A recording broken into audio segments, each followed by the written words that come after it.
The following New Energy profile is sponsored by Remington. I'd like to show you your first shot.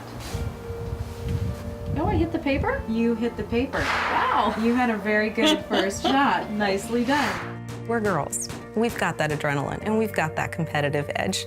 We just have to tap into it. People swim, people run. For me, it's firearms.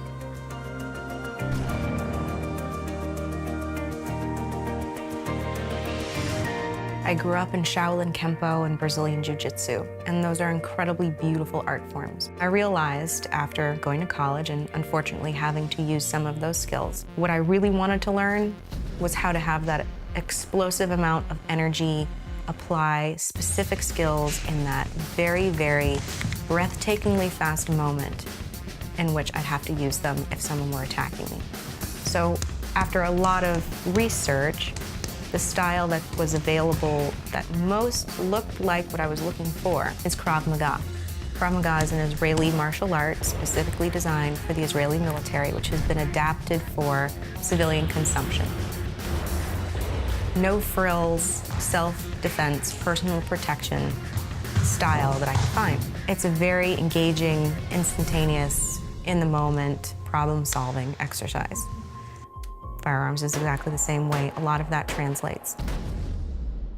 I started shooting after my son was born, but I had no idea how to begin. So I went online and found the Women on Target NRA clinic. We'd hang out, we'd talk, we'd shoot, until we ran out of daylighter ammo. I became an NRA certified instructor before I started really getting deep into the more advanced courses. I'd kind of gotten to a point where I felt very comfortable with my shooting abilities and felt that I could safely and effectively communicate those basics to another person.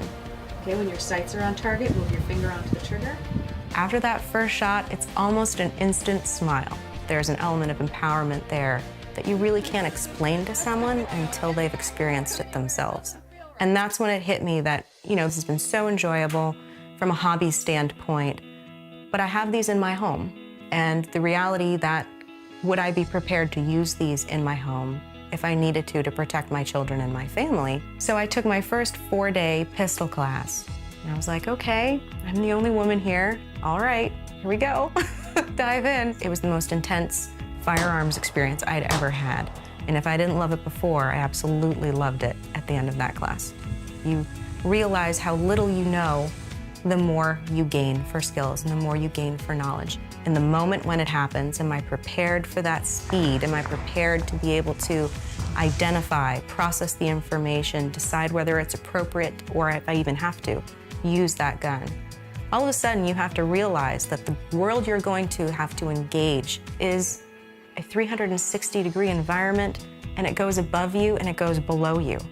So if you don't train with that environment, you'll never break out of the square range mentality. It gets heavy. But that was very fun to fire. Isn't it though? Isn't it? Really fun. Unfortunately, I don't see a lot of women going and doing this beyond the basics of NRA basic pistol or ladies' night. It's like, I'm gonna run that marathon someday. Well, run it now. Do it now. Take the class now. It's not about 12 hours a day, every day, a week. I do have a family. I do have a job. We're not gun bunnies. We're not the biker chicks of shooting. We're professionals. We're mothers. We're business owners. We look like everybody else you see in the grocery store. We're normal women that are interested in something, that are pursuing that interest. In whatever facet of the industry we find our fit in, we need to come out of the woodwork. And the only way to do that is to step up and say, hey, we are here, we're over here. Come join us. And I'm very proud to be a part of something that's breaking those stereotypes.